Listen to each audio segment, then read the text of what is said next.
नमस्कार, बहुत बहुत स्वागत और अभिनंदन आप सभी का डिबेट में। मैं ब्रजेश मिश्रा हूं और पिछले कुछ दिनों से आप देख रहे होंगे कि दलित समाज में एक विषय को लेकर नाराजगी चल रही है। मसला हाथरस का है। हाथरस की घटना के बाद उत्तर प्रदेश में विशेष तौर पर जातीय विद्वेष की एक भावना उत्पन्न हुई और जातियों को लेकर एक अजीब सा वातावरण और माहौल उत्पन्न हुआ है। ये माहौल दलितों के बीच है, दलितों के बीच होता हुआ अब ये राजनीतिक हो गया है और ये लड़ाई बड़ी हो गई है। मसला गाजियाबाद से शुरू होता है, जहां हाथरस की घटना के विरोध में तमाम दलित परिवारों ने, विशेष तौर पर वाल्मीकि समाज के लोगों ने हिंदू धर्म त्याग कर बौद्ध धर्म अपना लिया। स्थानीय पुलिस प्रशासन ने जांच किया और ऐसा कुछ नहीं पाया, लेकिन उसके बाद राजनीतिक आरोप प्रत्यारोप शुरू हो गए। उत्तर प्रदेश सरकार और बीजेपी की तरफ से कहा गया कि इस धर्मांतरण के पीछे आईएसआई का लिंक है, दाऊद इब्राहिम की फंडिंग है और आम आदमी पार्टी इसमें सम्मिलित है। इस कार्य में आम आदमी पार्टी ने भी घनघोर आरोप लगाया। प्रधानमंत्री को चिट्ठी लिखी संजय सिंह ने और ये कहा कि इस पूरे प्रकरण पर उत्तर प्रदेश की सरकार, मुख्यमंत्री, ये सब सम्मिलित हैं और इनकी जांच कराई जाए। तो ये हुए आरोप और प्रत्यारोप। इन दिनों दलितों के खिलाफ हो रही घटनाओं पर उत्तर प्रदेश सरकार ने भी विशेष ध्यान दिया है, थोड़ी सख्ती भी दिखाई है। इस सख्ती का नतीजा ये है कि कुछ लोगों की गिरफ्तारी भी हुई है जो दलितों पर अत्याचार कर रहे थे। लेकिन इस बीच एक और मामला लखनऊ का आया, जहां आम आदमी पार्टी के एक दलित कार्यकर्ता को पुलिस ने गिरफ्तार कर लिया। मसला राष्ट्रीय अनुसूचित जाति जनजाति आयोग तक पहुंच गया। तो दलितों के खिलाफ हो रहे इस जुल्म के खिलाफ सरकार ने कुछ कार्रवाई तो की है, लेकिन क्या इस कार्रवाई को संतोषजनक माना जाए, ये एक बड़ा मसला है। दूसरा, समानता कैसे आए समाज में, हमें ये देखना होगा। सबसे पहली बात यह है कि समाज को बराबरी का दर्जा मिलना चाहिए। प्रत्येक व्यक्ति को बराबरी का दर्जा संविधान ने हमें दिया है, किसी ने खैरात में नहीं दिया है। हिंदुस्तान के हर नागरिक को, जो भारत का नागरिक है, उसको समानता का पूरा अधिकार है और हमारा संविधान इसके लिए हमें एम्पावर्ड करता है। लिहाजा किसी को भी भेदभाव की नज़र से देखे जाने की आवश्यकता या इस पर राजनीति नहीं करनी चाहिए। मेरा यह मानना है कि जाति पर राजनीति करने वाले दरअसल इस देश के दुश्मन हैं। जातियों के आधार पर राजनीति होनी ही नहीं चाहिए। राजनीति जनता के कल्याण के लिए होनी चाहिए, जनता के परोपकार के लिए होना चाहिए। और हमारे महान संविधान में जिस बात की व्याख्या है जनता शब्द की, उसके आधार पर हमें जन कल्याणकारी और परोपकारी राज्य की हमने परिकल्पना की हुई है और ये समाज के सभी वर्गों के लिए ये समानता होनी चाहिए। इसमें किसी के खिलाफ साजिश, किसी के खिलाफ सियासत, इन सब से बचना चाहिए। देश समाज से बनता है, संविधान हम सबका रक्षक है, सबको समानता का अधिकार है। लेकिन जब इन सब मामलों में राजनीति शुरू होती है तो समाज में जातियों के प्रति कड़वाहट भरती है। इस कड़वाहट के नतीजे कई बार खतरनाक होते हैं। शॉर्ट टर्म में हो सकता है कि राजनीतिक दलों को इसका लाभ हो जाए, लेकिन लंबे समय में ये एक बहुत गहरा घाव छोड़कर जाते हैं समाज के भीतर। इसलिए मैं हमेशा कहता हूं कि जाति की राजनीति से बचिए, जातीय विद्वेष की भावना से बचिए। लेकिन ये उत्तर प्रदेश है, यहां की राजनीति जाति से शुरू होती है बहनों भाइयों, और जाति पर ही खत्म होती है। चुनाव के दौरान, चुनाव के वक्त मीठी मीठी बातें की जाती हैं, विकास जैसी बातें की जाती हैं, लेकिन दरअसल अधिकांश पॉलिटिकल पार्टियां सिर्फ जातियों के आधार पर राजनीति करती हैं। जाति देखकर काम, जाति देखकर इंसाफ, जाति देखकर टिकट बांटना, जाति देखकर पोस्टिंग, जाति देखकर पार्टी संगठनों में पद, जाति देखकर समाज के दूसरे हिस्सों में कामकाज का बंटवारा। उत्तर प्रदेश यही त्रासदी लगातार पिछले 4 दशकों से झेल रहा है।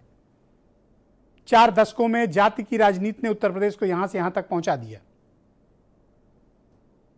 दलित समाज, विशेष तौर पर वाल्मीकि समाज, हाथरस की घटना के बाद से नाराज है।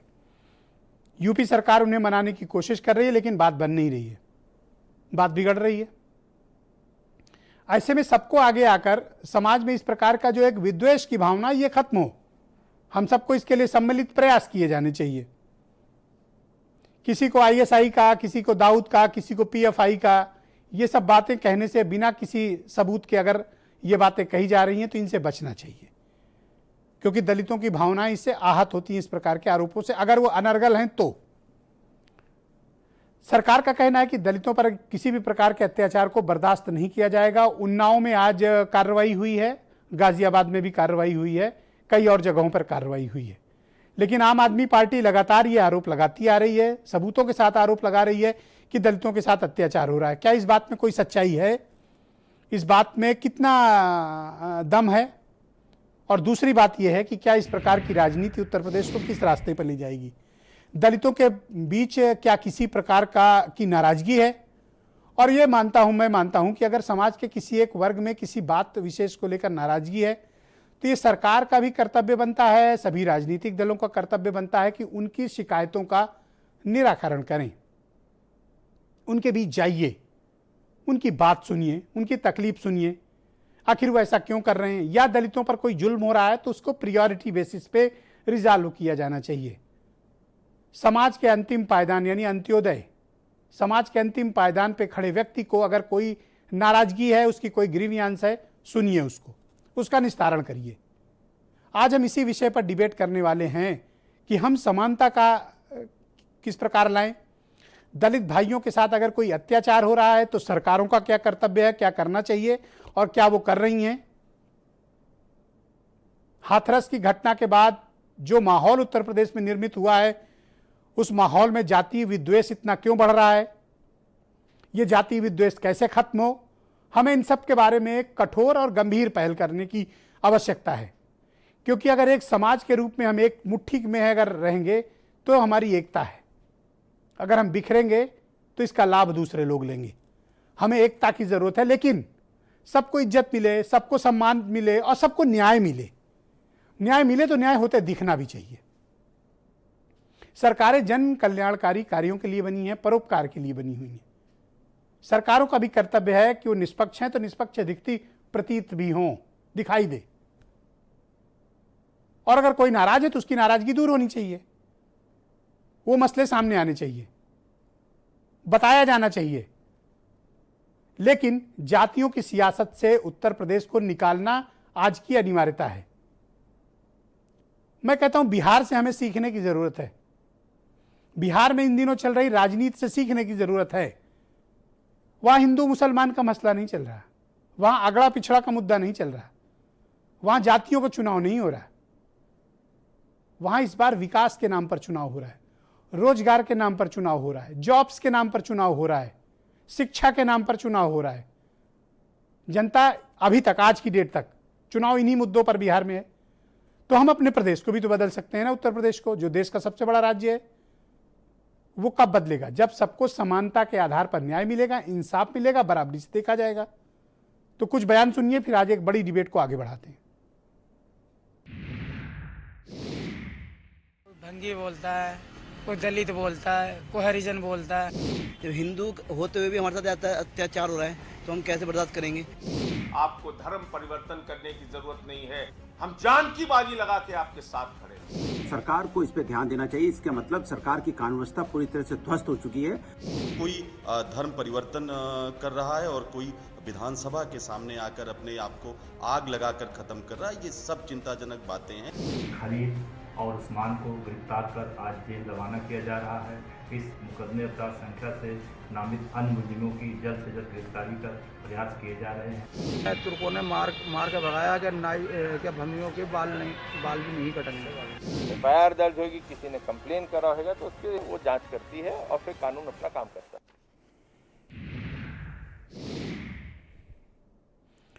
तो इन सब विषयों पे मेरा अपना मत है कि राजनीति से हमें बचना चाहिए, क्योंकि ये बेहद संवेदनशील मामले हैं। लेकिन मैं इस बात का प्रबल हिमायती हूं कि जाति के आधार पर किसी के साथ अन्याय नहीं होना चाहिए, नाइंसाफी नहीं होनी चाहिए, किसी किस्म का भेदभाव नहीं होना चाहिए, सबको समानता और बराबरी मिलनी चाहिए। मैं इस हक का हूं। शिक्षा के क्षेत्र में अवसर मिले, रोजगार के क्षेत्र में अवसर मिले, समाज में अवसर मिले, सम्मान में अवसर मिले, कार्यपालिका, विधायिका, न्यायपालिका में भी समाज के हर तबके को पर्याप्त हिस्सेदारी मिले। मैं इस बात का प्रबल समर्थक हूं। हमें एक समाज के रूप में आगे बढ़ना है तो सबको साथ लेकर आगे बढ़ने की आवश्यकता है। हमारे कुछ भाई बहन अगर पीछे छूट गए हैं तो ये हमारा फर्ज बनता है कि हम उन्हें आगे लाएं, समाज की मुख्य धारा का हिस्सा लाएं, समाज की मुख्य कार्यपालिका का हिस्सा बनाएं, समाज की राजनीति का उन्हें हिस्सा बनाएं, यह हमारा कर्तव्य है। हम 21वीं सदी की ओर बढ़ रहे हैं। अब हमसे यह उम्मीद नहीं की जानी चाहिए कि हम सवर्ण, पिछड़ा, दलित, मुसलमान, हिंदू इसकी बात करें। अब हमें तरक्की की बात करनी है, हमें रोजगार की बात करनी है, हमें देश को बदलना है, हमें आने वाली पीढ़ी को बेहतर भारत देना है। यह हमारा कर्तव्य होना चाहिए। हमें इस बारे में सकारात्मक पहल करने की आवश्यकता है। इसलिए आज मैंने इस विषय पर डिबेट बहनों भाइयों आमंत्रित की हुई है। मेरे साथ आज के कार्यक्रम में लालजी प्रसाद निर्मल जी हैं, अंबेडकर महासभा के अध्यक्ष हैं और उत्तर प्रदेश सरकार में राज्य मंत्री हैं। एमएसपी दलितों की पार्टी है, उसके राष्ट्रीय अध्यक्ष हैं गंगाराम अंबेडकर जी। अमरनाथ मिश्रा जी बहुत ही जाने माने हिंदू धर्मगुरु हैं। और अब्दुल हफीज गांधी साहब समाजवादी पार्टी के प्रवक्ता हैं। पवन कुमार बौद्ध गाजियाबाद से मुझे जुड़ चुके हैं और राखी बिरला जी मुझे ज्वाइन कर चुकी हैं, डिप्टी स्पीकर हैं दिल्ली असेंबली की और आम आदमी पार्टी की सीनियर लीडर हैं। और वीरेंद्र सिंह जी हमारे स्टेट हेड और सुची विश्वास जी मुझे ज्वाइन कर चुकी हैं, उत्तर प्रदेश में कांग्रेस कमेटी की स्पोक्स पर्सन है। बहुत बहुत स्वागत और धन्यवाद आप सभी का अपना कीमती वक्त इस बेहद आवश्यक संवेदनशील सामाजिक परिचर्चा पर। निर्मल साहब बहुत शुक्रिया। डिबेट में आपसे प्रारंभ करना चाहता हूँ, ये हो क्या रहा है उत्तर प्रदेश में और हाथरस की घटना के बाद का जिस तरह का माहौल है, दलित अश्योरेंस चाहता है कि वो सुरक्षित है, उसको इंसाफ मिल रहा है और उसको समानता का अधिकार मिल रहा है। ब्रजेश जी, हाथरस की जो घटना है इस पे आपने बड़ी डिबेट की है, बड़ी दुर्भाग्यपूर्ण घटना है, लेकिन अब इस पूरे परिप्रेक्ष्य पर सीबीआई जांच कर रही है। मुख्यमंत्री जी कह चुके हैं कि दलितों के खिलाफ, महिलाओं के खिलाफ किसी प्रकार का उत्पीड़न बर्दाश्त नहीं किया जाएगा और उनके खिलाफ इतनी गंभीर कार्रवाई की जाएगी कि आने वाली पीढ़ियां भी उन्हें याद रखेंगी। आपने देखा पहली बार उत्तर प्रदेश में जौनपुर में जब दलितों की बस्ती जलाई गई एक धर्म विशेष के लोगों के द्वारा, तो कैसी कार्रवाई हुई। आज भी रासुका में बंद हैं। लखीमपुर में जो दलित बाला के साथ कार्रवाई हुई, रेप हुआ, आज भी रासुका में बंद हैं लोग। रासुका तामील की जा रही है। बलरामपुर में भी रासुका तामील की गई। और इधर मैं स्पष्ट रूप से आपका चैनल इस समय देश में नंबर 1 पे चल रहा है और मैं आपको बताना चाहूंगा कि देखिए, ये जो वाल्मीकि समाज के साथ जो घटना घटित हो रही है वह अनायास नहीं है। आप देखिए, मुरादाबाद में 21 अक्टूबर को हुई घटना है। भंगी कहा गया, मारा गया, घर पे हमले किए गए। मेरठ में 16 अक्टूबर को हुआ, उन्नाव में 19 अक्टूबर को हुआ और लखीमपुर में 11 अक्टूबर को हुआ जी। और सभी मामलों में एक ही समुदाय के लोगों ने जी इनके ऊपर हमले किए, इनके घरों में घुसे, प्राणघातक हमला किया। सारे लोगों के खिलाफ एफआईआर हुई और लगभग सभी मामलों में लोगों की गिरफ्तारी कर ली गई है। मेरा यह कहना है जी, और मेरा यह मानना है, जो कि मैं समझता हूं कि सर्वथा सत्य भी है जी, कि पहली बार अभी आप कह रहे थे कि आखिर ये दलितों के खिलाफ ये जो बदहाली है कब तक चलेगी, कैसे दूर होगी किस सरकार। निर्मल साहब आप तो जानते हैं जी, मेरा साफ मानना है कि जब तक दलितों का आर्थिक सशक्तिकरण नहीं होगा यह बदहाली सैकड़ों सालों तक चलती रहेगी। मेरे दो छोटे छोटे सवाल हैं, फिर मैं राखी बिरला की तरफ मुड़ूंगा। मेरे दो सवाल हैं। पहला चक्र है, पहला चक्र है बोलने की। मेरे दो सवाल हैं आपसे। जी, पहला सवाल यह है कि अगर दलितों के बीच किसी विषय को नाराजगी है, आप अंबेडकर महासभा चलाते हैं, राज्य मंत्री भी हैं, यह आपका फर्ज बनता है कि आप उनके बीच जाइए, उनकी शिकायतों को सुनिए और अगर कोई ज्यादती हो रही है तो उस पर फौरन कार्रवाई करिए। आपको जाना चाहिए। निश्चित रूप से हम लोग जाते भी हैं। अभी मैं बलरामपुर से कुछ ही समय पहले लौटा हूं और भी जहां जहां इस प्रकार की मैं आपको सलाह दूंगा कि आप गाजियाबाद जाइए, मैं आपको सलाह दूंगा आप हाथरस भी जाइए। देखिए, गाजियाबाद की घटना जो है वो पूरी तरह प्रायोजित घटना है, लोगों को बरगलाया गया है और उसमें लोगों के खिलाफ एफआईआर भी की गई है जी। और जो मैं बात कह रहा था कि यह अनायास नहीं है। देखिए, पहली बार प्रधानमंत्री मोदी जी की सरकार दलितों के लिए आर्थिक एजेंडा लाई। इस समय उत्तर प्रदेश में 10,000 दलित उद्यमी बने हैं स्टैंड अप इंडिया योजना का लाभ लेकर के। जी, प्रधानमंत्री हमारी जो मुख्यमंत्री की योजना है माननीय योगी आदित्यनाथ जी की, जो पंडित दीनदयाल उपाध्याय स्वरोजगार योजना है जी, हमने लगभग 50,000 लोगों को अभी जोड़ा है रोजगार से, उनको आर्थिक रूप से अभी सशक्त मुझे एक करने। पत्र मिला है, ये पत्र है श्रीमान संजय सिंह का। ये सांसद हैं राज्यसभा के, आम आदमी पार्टी के नेता हैं। इन्होंने राष्ट्रीय अनुसूचित जाति जनजाति आयोग में एक कंप्लेंट की है उत्तर प्रदेश सरकार की कि यहाँ पर दलितों के साथ हत्या, लूट, बलात्कार आदि की घटनाएं बहुत हो रही हैं।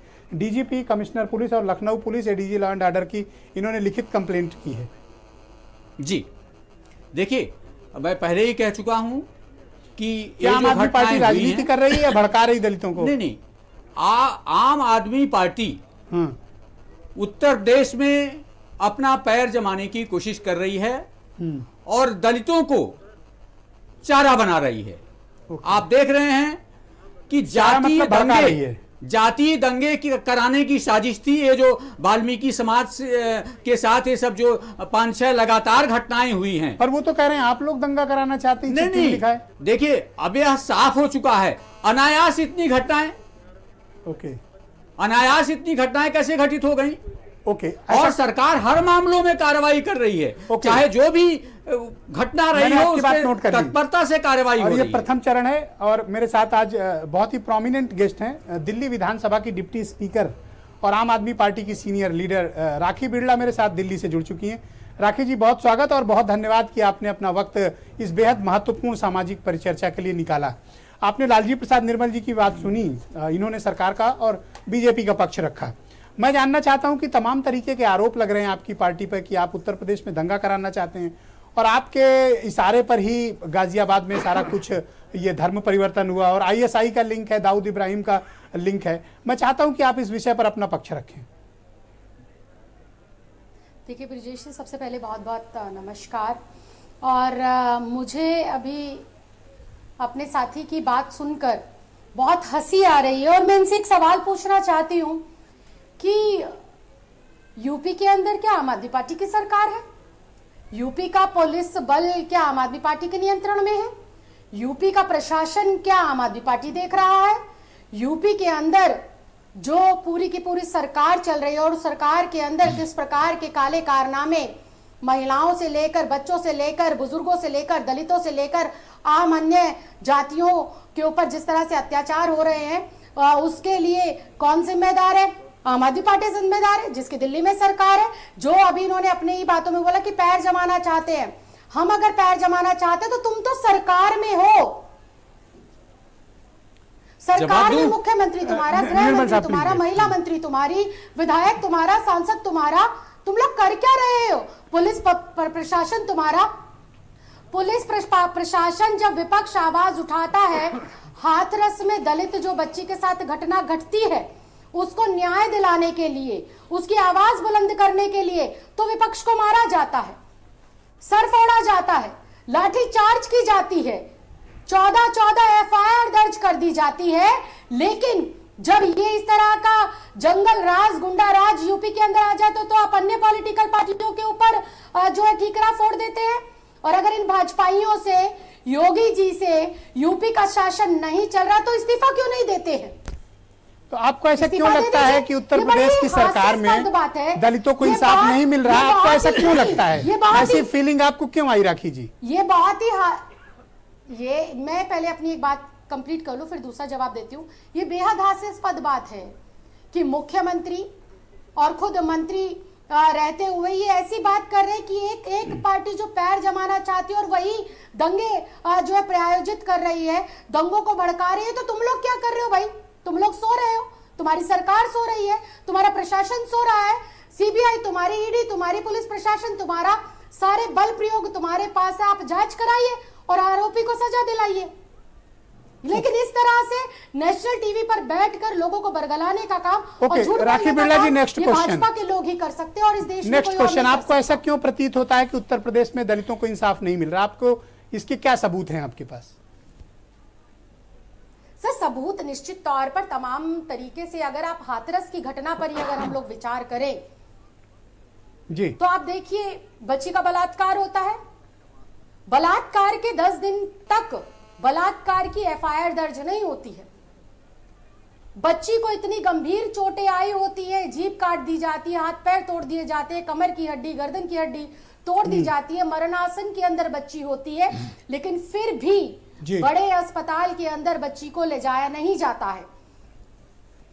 तमाम सामाजिक संगठन, तमाम विपक्ष जब दबाव बनाता है, आवाज बुलंद करता है, तब आनन फानन के अंदर उनको ये कहकर कि बच्ची आम आदमी पार्टी के ऊपर आरोप ये लग रहा है कि आप लोग जातीय विद्वेष की भावना उत्तर प्रदेश में उत्पन्न करना चाहते हैं। कौन कर रहा है? कौन कर रहा है? रात के 2:30 बजे एक बच्ची को जला दिया गया। मैं तो यूं कहूंगी उसका अंतिम संस्कार नहीं था, वो जो है सबूतों को नष्ट किया गया। माननीय हाई कोर्ट ने भी जब टिप्पणी करी, लताड़ लगाई, फटकार लगाई है यूपी सरकार को और यूपी की पुलिस प्रशासन को कि क्या अमीर की बच्ची होती तो तुम ऐसा ही कर देते, क्या किसी बाहुबली की बच्ची होती तो तुम ऐसा ही कर देते।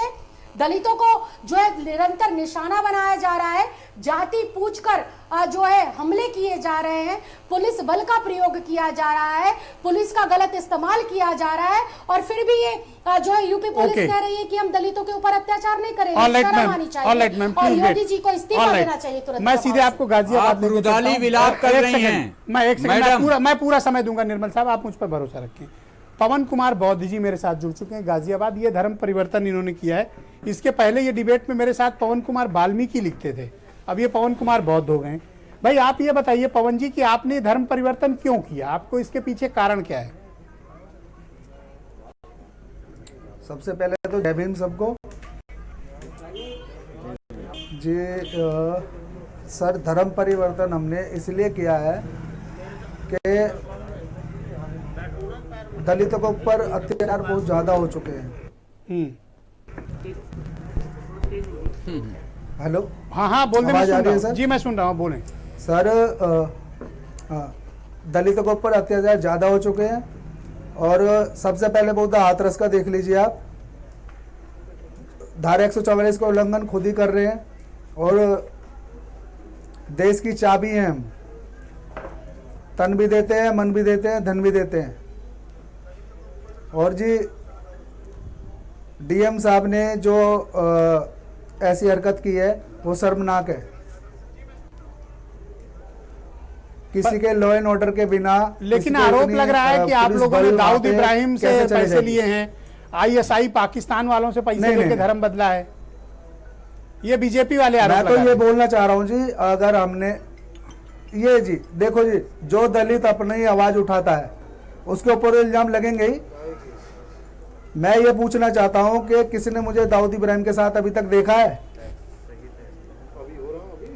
और जो ये इल्जाम लगा रहे हैं इनके पास पुख्ता सबूत है, तो जो ये लोग बोलेंगे मैं वो करने के लिए तैयार हूं। समाज के नाते हमारे देश की माताएं बहनें, उनके साथ अत्याचार इतने हो रहे हैं। मैं दलित समाज की बात नहीं करना चाहता हूँ।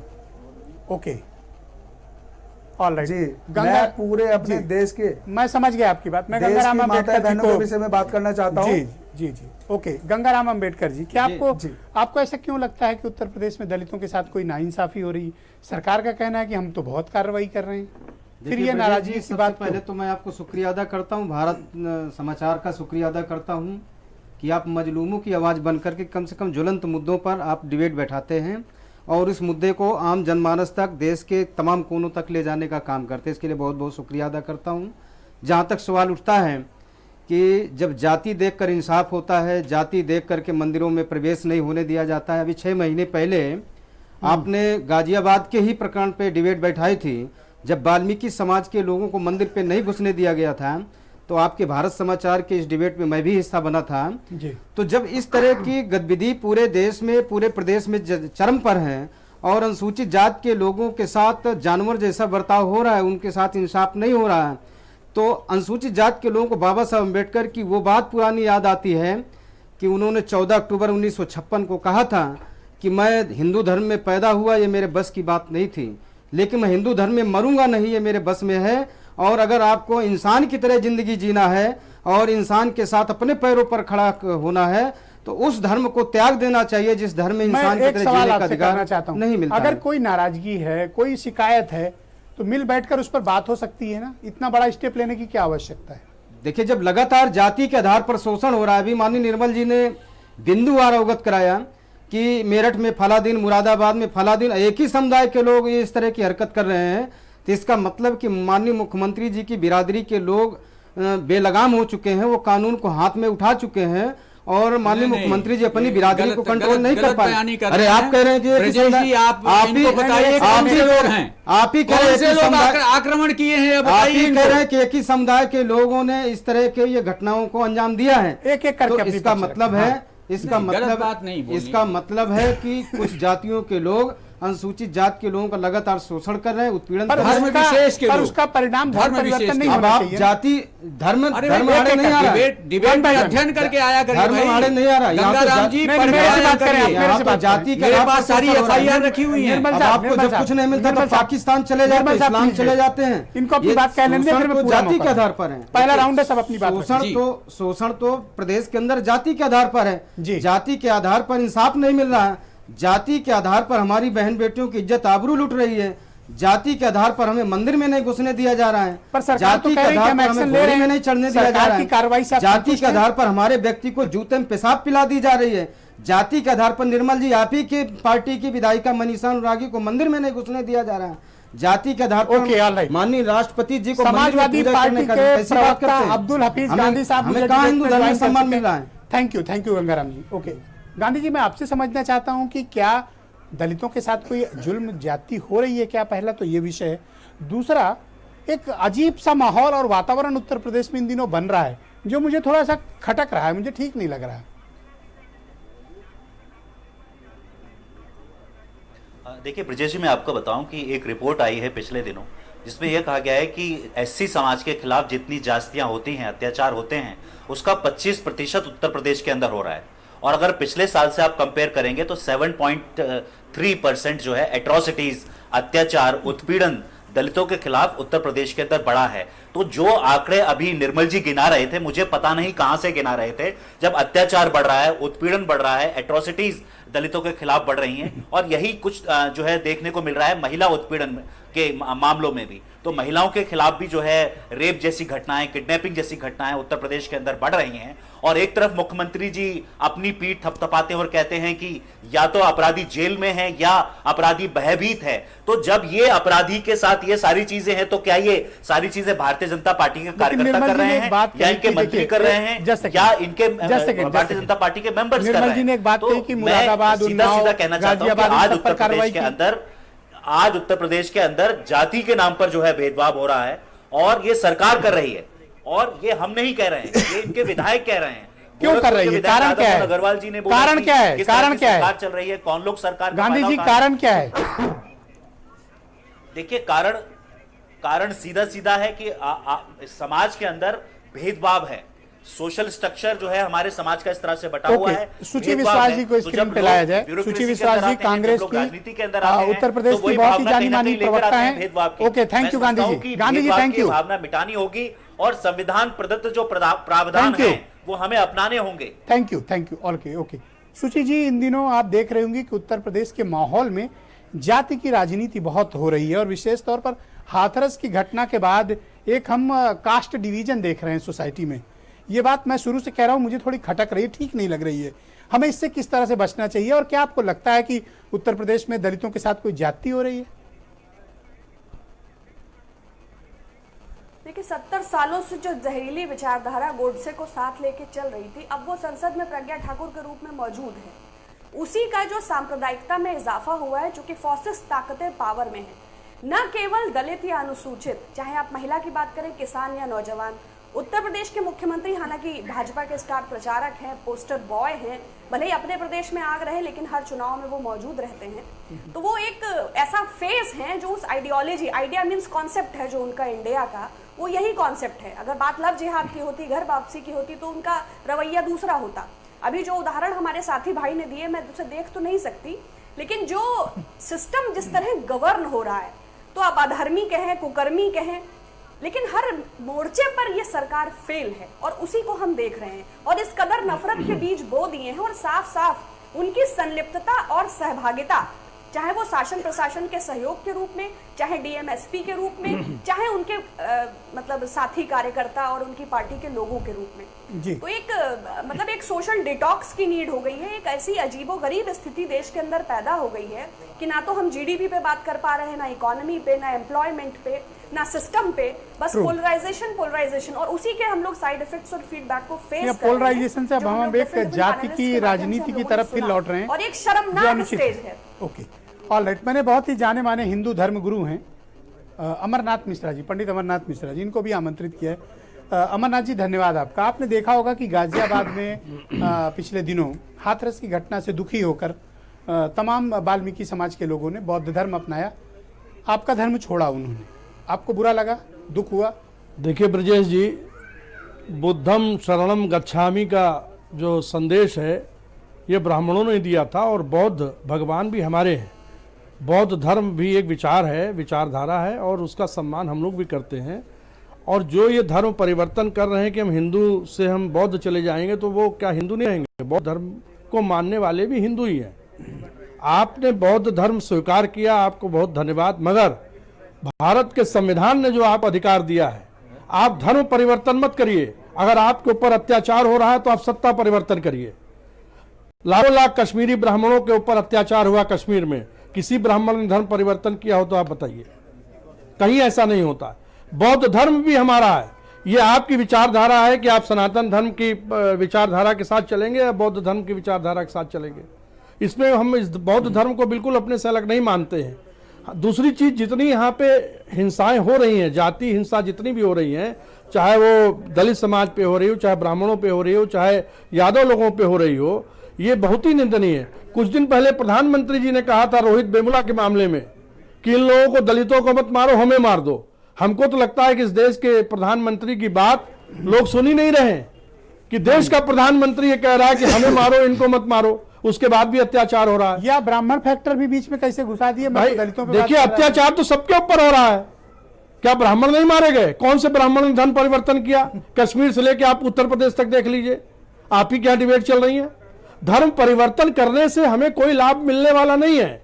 आपके अंदर एक अधिकार, गगरी मेरे ऊपर ही क्यों फोड़ रहे हो भैया? नहीं, आप अच्छी चीज, आप इन सब विषयों पर डिबेट करते हैं, हम लोगों को बड़ा अच्छा लगता है, हम लोगों का ज्ञानवर्धन होता है। दूसरी सबसे बड़ी बात यह है कि लालजी सिंह जी जो निर्मल जी हैं, ये राजनीतिक विषय की बात कर रहे थे।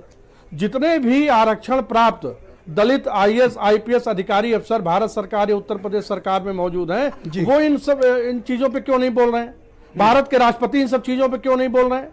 आप कह रहे थे कि मंदिरों में प्रवेश वर्जित है। हम आपको बता रहे हैं, हमारे यहाँ लखनऊ के सारे मंदिर में वाल्मीकि समाज और दलित के लोग जाते हैं। मनकामेश्वर मंदिर में हर दलित समाज के लोग आरती पूजा करते हैं। बीरेन जी भी इस डिबेट में आ गए हैं। बीरेन जी भी अपना पक्ष रखेंगे, फिर हम चक्रानुक्रम फिर से डिबेट को आगे बढ़ाएंगे। राखी जी प्लीज वेट, बीरेन जी अंतिम गेस्ट हैं, फिर मैं आप लोग के पास आता हूँ, आपके और निर्मल जी के पास। भाई बीरेन जी, ये उत्तर प्रदेश में क्या चल रहा है इन दिनों? ये दलितों के प्रति अत्याचार, जुल्म की खबरें आ रही हैं। सरकार का कहना है कि कहीं भी कुछ ऐसी घटना होती है तो हम तत्काल कार्रवाई भी कर रहे हैं। अभी हमने देखा कि लखनऊ और गाजियाबाद में काफ़ी पुलिस ने कार्रवाई भी की। संजय सिंह ने कंप्लेन भी अभी डाली, अभी थोड़ी देर पहले मुझे एक पत्र भी उनका प्राप्त हुआ है। ये सब क्या चल रहा है उत्तर प्रदेश में? देखिए, पुलिस का जो सिस्टम है वो सरकार के लिए परेशानी का सबब है। दलितों को पीटा जा रहा है रात में बस्तियों में जाकर, पीएससी लगाकर, उनकी बहन बेटियों की पिटाई की गई, उनके सामान तोड़े गए। मैं निर्मल जी जिस तरह से अपने नाम के अनुरूप निर्मल हैं, लेकिन उनकी सरकार में जो पुलिस ज्यादती कर रही है उस पर उनको कार्रवाई करना चाहिए। धर्मांतरण कर लेना कोई बुराई नहीं है, लेकिन धर्मांतरण तब होता है जब उस व्यक्ति को अपने धर्म में, अपनी जात में उचित सम्मान नहीं मिलता, तब वो जाता है दूसरे के दरवाजे। तो जब हम अपने आदमी को सम्मान नहीं दे पा रहे हैं तो वो दूसरी जगह जाएगा। उस पर आप लाठी के दम पर उसको आप कितनी देर तक रोकेंगे? हमारे यहाँ जातियों को, छोटी जातियों को कहा गया छोटी जातियां हैं, नीच जातियां हैं, अछूत जातियां हैं, सदियों से इनके ऊपर आरोप लगाए गए। अगर कोई आज अपने आप को ग्रेट लिखता है, कोई अगर अपने आप को महान कहता है, तो इसमें कहाँ जातिवाद हो गया? जी, इसमें कोई जातिवाद तो नहीं है, सिर्फ यह है कि अपने समाज की जो हीन भावना उसको खत्म किया जाए।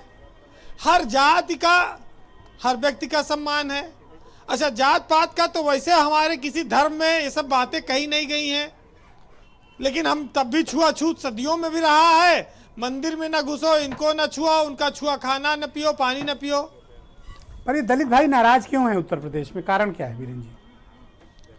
देखिए, दलित समाज के साथ घटनाएं बहुत हुई, चाहे हाथरस का मामला हो, चाहे ये वाल्मीकि समाज के साथ आज जो हो रहा है।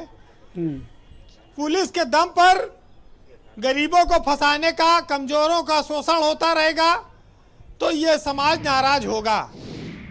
ये खाली वोट देने के लिए नहीं बना है कि चुनाव आए तो दारू दे दो, पैसा दे दो, वोट ले लो, फिर इनको छोड़ दो इनका हाल पर। इनको भी सम्मान चाहिए, बराबरी का हक चाहिए। दलित समाज के लिए इसीलिए कहा जाता है कि मायावती उसकी सर्वमान्य नेता रही हमेशा। क्यों रही? क्योंकि वो हमेशा दलितों के साथ खड़ी रही। बीजेपी को फौरी तौर पर दलित ने अपनाया। निर्मल जैसे नेता यहाँ पर आए, लेकिन वो कितनी देर के लिए और कितनी देर रोक पाएंगे? भाई, ये जात पात की जो सोच है, ये जब आप रोटी खाते हैं ढाबे पे या होटल में तब रहती है। जब अस्पताल में किसी को खून की जरूरत होती है तो क्या ये जात पात की सोच रहती है कि ये खून किसका है? तब ये सब गायब हो जाती है। ये सब इस देश के नेताओं की दी हुई चीजें हैं, जनता को समझना होगा। देखिए, हमारे यहाँ एक या किसी भी समाज में ये तय है ब्रजेश जी कि सभी ब्राह्मण परशुराम नहीं हो सकते, सभी दलित अंबेडकर नहीं बन सकते, सभी राजपूत महाराणा प्रताप नहीं हो सकते, सभी मुसलमान कलाम नहीं बन सकते। और जिन लोगों ने अपने दिमाग में जात पात जैसा भेदभाव पाल रखा है वह कभी इंसान नहीं हो सकते। बहुत बढ़िया बात कही। हमको आपको इन सब चीजों पर अमल करना पड़ेगा जी। और ये राजनेता, ये पॉलिटिशियन लोग ये होने नहीं दे रहे हैं। कबीरदास जी का एक दोहा है कि जाति न पूछो साधु की, पूछ लीजिए ज्ञान, और मोल करो तलवार का, पड़ा रहन दो मयान। तो ज्ञान का जो है सम्मान होना चाहिए, जाति का नहीं। तलवार खोल का कोई महत्व नहीं होता, हमेशा तलवार का महत्व है। तो बहुत सारे शास्त्रों में बहुत सारी चीजें लिखी जाती रही, लेकिन लोग मानते नहीं हैं जी। कभी हिंदू के नाम पर, कभी देखिए जो प्रतिभाशाली है, चाहे अब्दुल कलाम हो, चाहे डॉक्टर भीमराव अंबेडकर हो, या चाहे और इस देश में बड़े बड़े दलित नेता और चिंतक हुए, उन्होंने अपनी प्रतिभा से नौकरियां अर्जित की, समाज में ऊंचा ओहदा हासिल किया, राजनीति में ऊंचाइयों पर गए। आज देश का राष्ट्रपति भी हमारे लिए सिरमौर है, हमारे समाज के लिए। तो जो लोग ये ऊंच नीच छुआछात का मामला रखते हैं, ये सिर्फ अपना उल्लू सीधा करने के लिए। जी वीरेंद्र जी, देखिए, पहले तो हिंदू मुस्लिम पे लड़ाए, नहीं कामयाब हुआ मामला तो बोले चमार और सवर्ण की लड़ाई करा दो, दलित की करा दो। उनको कहेंगे द ग्रेट चमार कैसे बोल दिया भीम आर्मी ने। गंगाराम अंबेडकर जी बैठे हैं, ये भी पूरे देश में ये लोग जाते हैं, ये लोग तो कहीं गुरता नहीं करते, कहीं किसी को सताया नहीं इन्होंने। निर्मल जी भी हैं। तो जो शालीनता और जो भाईचारा बनाने का जिम्मा निचले तबके पर है, वही ऊंचे बैठे हुए पदों पर लोगों का भी है। खाली ये कहना कि साहब फला जात के लोगों ने फंडिंग से पैसा ले लिया, इनको मारो लाठियों से, इनके पास पैसा आया, दाऊद ने दिया। हाँ, दाऊद इब्राहिम ने दे दिया, पीएफआई ने दे दिया। अब ये पीएफआई जानते तक नहीं होंगे कितने ऐसे लोग हैं। अच्छा, ये रुपया बांटे चुनाव में, मुर्गा बांटे, दारू बांटे, ये जायज है। और पता नहीं, जब कोई दूसरा दे दे तो उसको दाऊद बता दो, पीएफआई बता दो। जी, कंक्लूड करें वीरेंद्र जी। चलिए 4 लाइन कहूंगा जी। आज इस में साहित्य नहीं है, कि साहित्य में बहुत सारी चीजें आज छुपी हैं इन शब्दों में, कि बांट दिया जब ईश्वर को तो इतनी गनीमत क्यों कर दी, और बांट देते लहू भी इतनी रहमत क्यों कर दी, और क्या करता भी जन्म लेकर राक्षस का इस कलयुग में, जब इंसानों ने खुद ही इतनी हैवानियत है भर ली। उतारो धर्म का चश्मा ठेकेदारों, भारत माँ के सीने में जातिवाद का खंजर ना उतारो, और नहीं बचा सकते देश को लूटने से तो कम से कम देश की बेटी की इज्जत ही बचा लो। जी वीरेंद्र जी, बहुत बढ़िया बात आपने कही, बहुत बहुत शुक्रिया, बहुत बहुत धन्यवाद। लालजी प्रसाद निर्मल जी, मैं आपसे सर समझना चाहता हूँ, जब सरकार पर इस प्रकार के आरोप लग रहे हो कि एक जाति विशेष के लोगों को परेशान किया जा रहा है, दलितों को उत्पीड़न किया जा रहा है, तो सरकार का ये कर्तव्य बनता है कि कोई पॉलिसी बनाकर ट्रांसपेरेंट तरीके से उन्हें इंसाफ उपलब्ध कराए, उन्हें इंसाफ दिलाए। सरकार को इस प्रक्रिया में खुद आगे आना पड़ेगा। देखिए ब्रजेश जी, जो समस्या विशेष है, आप यह देखिए ना, जो मैं कह रहा हूं कि दलितों की बदहाली को दूर करने का अगर प्रयास हुआ है तो हमारी सरकार ने किया है जी। जो हमने आर्थिक एजेंडा दिया है वह केवल समाज के दलितों के किसी वर्ग विशेष के लिए नहीं, सारे लोगों को। आप देखिए, आप तो ग्राउंड लेवल से परिचित हैं। आज मुसहरों की बस्ती में जाइए, वहां पक्के मकान उनके दिखाई पड़ रहे हैं।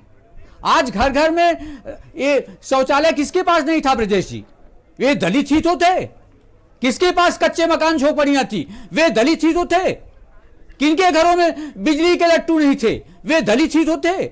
आज जाके देखिए, मुसहर जैसे लोगों के घरों में आज रोशनी दिखाई पड़ रही है। यह क्यों घटित हो रहा है?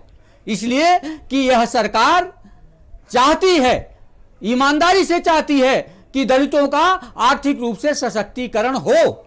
आज हमने स्टैंड अप इंडिया योजना के माध्यम से हमने बताया, उत्तर प्रदेश में 10,000 दलित रोजगारी नहीं, 10,000 दलित उद्यमी पैदा किए हैं। पर ये दलितों के मन में ऐसी भावना उत्पन्न फिर क्यों हो रही है? नहीं, देखिए, ये भावनाएं नहीं भाई साहब, यह प्रायोजित है। कौन कर रहा है इसको? पूरी तरह राजनीतिक दलों के द्वारा। कौन है वो? राजनीतिक, ये वही लोग हैं जिन्होंने जौहर यूनिवर्सिटी बनवाने में 75 वाल्मीकियों के घर उजाड़ दिए थे।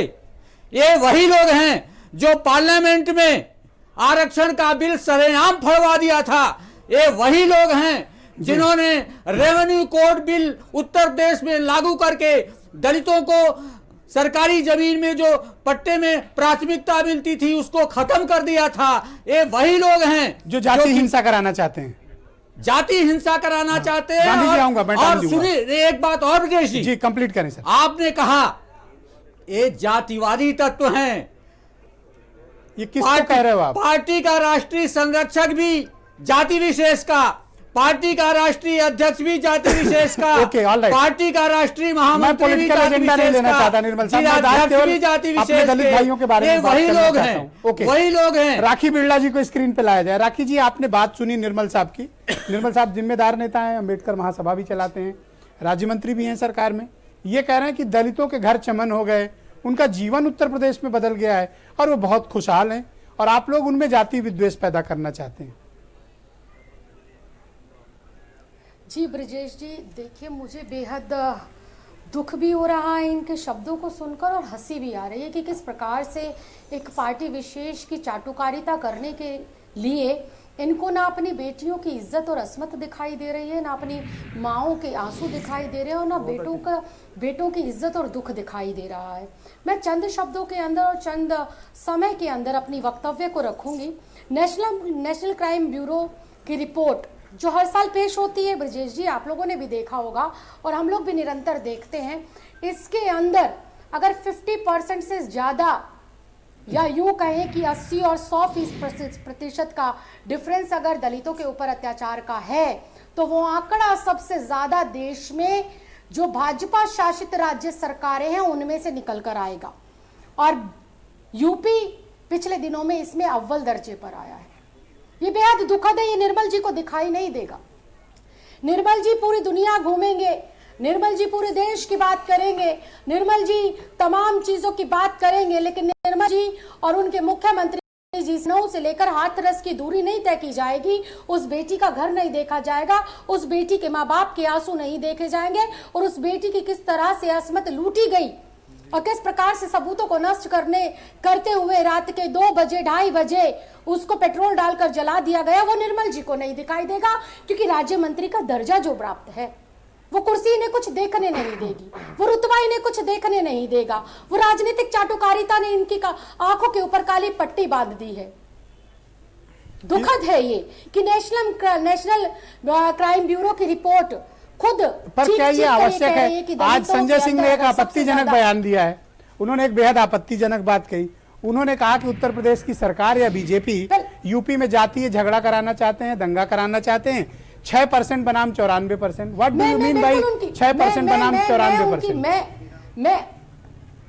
मैं उनकी बात को बिल्कुल आगे ले जाते हुए इस बात को कहूंगी कि राजनीति गोटियां सेट करने के लिए, राजनीतिक रोटियां सेकने के लिए, अपनी सत्ता को हथियाने के लिए भाजपा का पिछला आप चरित्र देख लीजिए, इनके कारनामे आप देख लीजिए।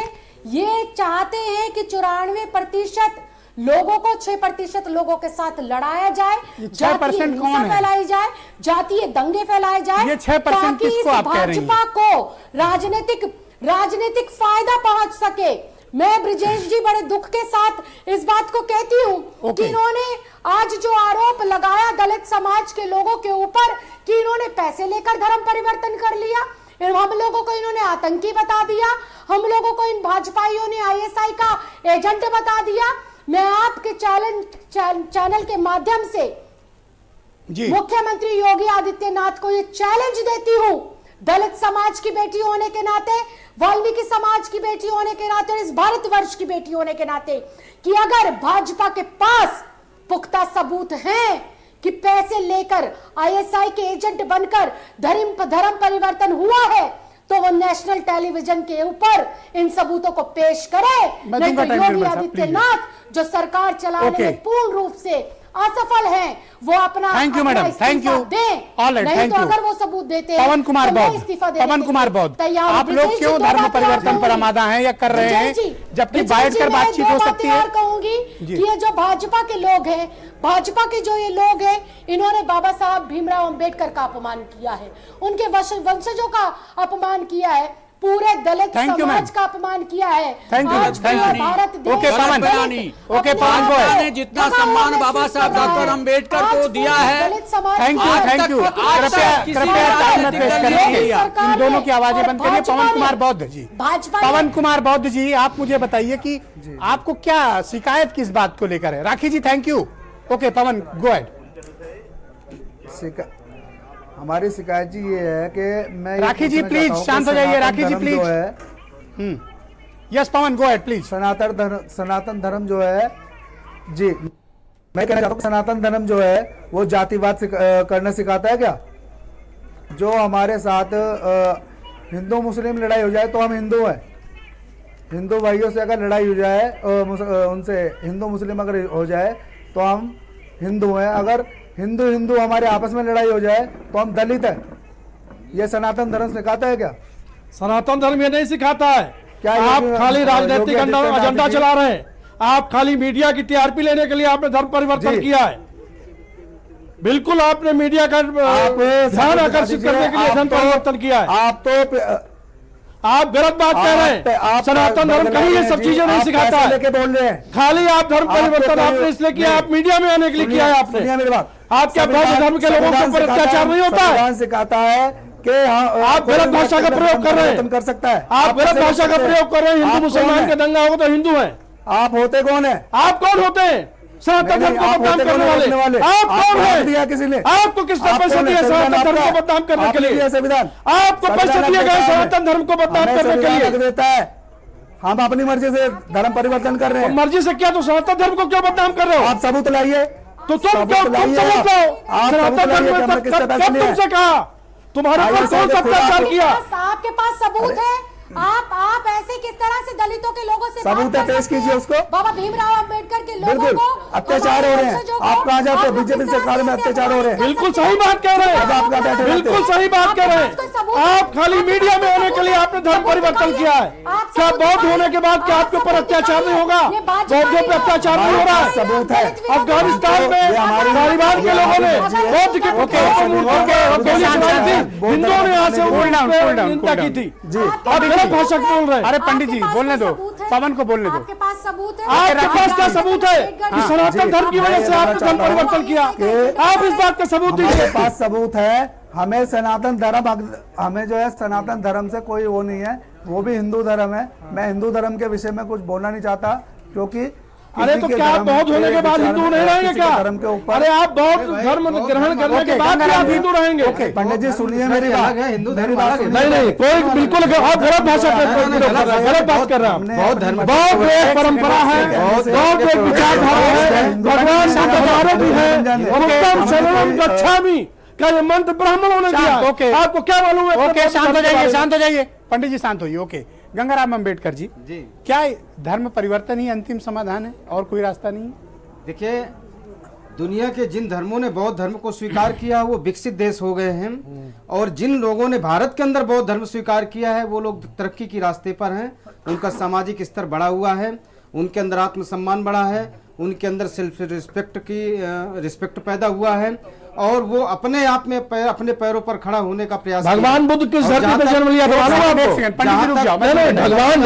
भगवान बुद्ध भी तो भारतीय है, भारत की भूमि पे तो उनका जन्म हुआ। हम इतने पढ़े लिखे आदमी होकर के, क्योंकि हम दलित हैं, तो ना तो बौद्ध जी को मिश्रा जी बोलने दे रहे हैं, न गंगाराम अम्बेडकर को बोलने दे रहे हैं। हम अनपढ़ हैं, आप ही पढ़े लिखे हैं। इसका मतलब है कि ये हीन भावना जो आपके अंदर, हीन भावना नहीं, गलत भाषा बोल रहे हैं आप। अनुसूचित जो विदेश के लोग विकसित है, यहाँ विकास नहीं हो रहा क्या? चाहते हम है कि बोलने से मानेंगे नहीं। ओके, बोलिए। बाबा साहब अम्बेडकर ने हमें बोलना सिखा दिया है, और बाबा साहब अम्बेडकर ने हमको भी बहुत से अधिकार दिए, खाली आपको नहीं दिए। गलत फहमी में मत रहिए कि बाबा साहब अम्बेडकर खाली आपके हैं, ये गलत फहमी है आपको। सामने कहे बाबा साहब अम्बेडकर तुम्हारे हमारे में देखिए, कैमरा की बात करिए। 1956 को इस देश के अपना विचार है।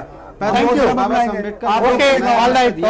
ओके, ये भारतीय संविधान में हमें अधिकार है। थैंक यू, जल्दी कंक्लूड करें। कौन मानते हैं इसमें, किसको कौन सी आपत्ति है? अब्दुल हफीज गांधी साहब, जब आप अनुसूचित जात के लोग मंदिर में, निर्मल साहब ने तो आप पर सारे मंदिरों में जा रहे हैं, सारे मंदिरों में दलित जा रहे हैं।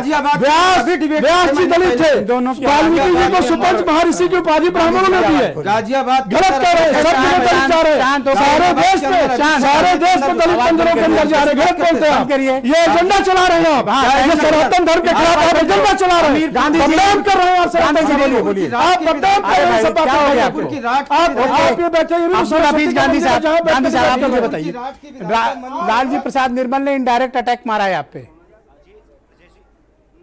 बोलिए। देखिए निर्मल, इतना ब्रजेश जी मैं कहूंगा कि निर्मल जी जो सरकार से गंगाराम जी शांत हो जाइए, इनाम मिला है उसका हक अदा कर रहा है।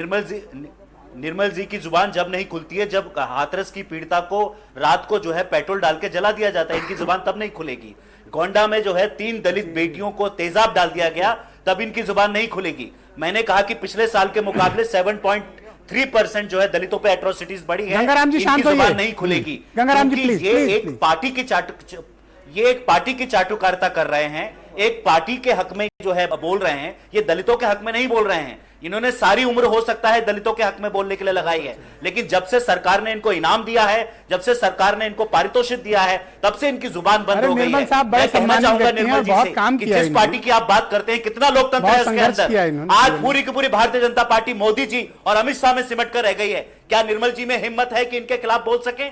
आज किसी में हिम्मत नहीं है। आज भारतीय जनता पार्टी नहीं है जिसका हिस्सा निर्मल जी बन चुके हैं। आज सिर्फ मोदी जी और अमित शाह जी की पार्टी है पूरे भारत वर्ष में। सुची विश्वास जी, थैंक यू गांधी जी। वहां किसी भी गांधी जी कृपया सहयोग करें, कृपया सहयोग करें, कृपया सहयोग करें। सुची विश्वास जी, भी लगाएं, ये जो जातीय विद्वेष की भावना है, और आप देख रहे हैं कि डिबेट में भी इस प्रकार का वातावरण बनाने की कोशिश हुई, इससे हम कैसे बचें और प्रदेश को तरक्की की राह पर कैसे ले जा सकें?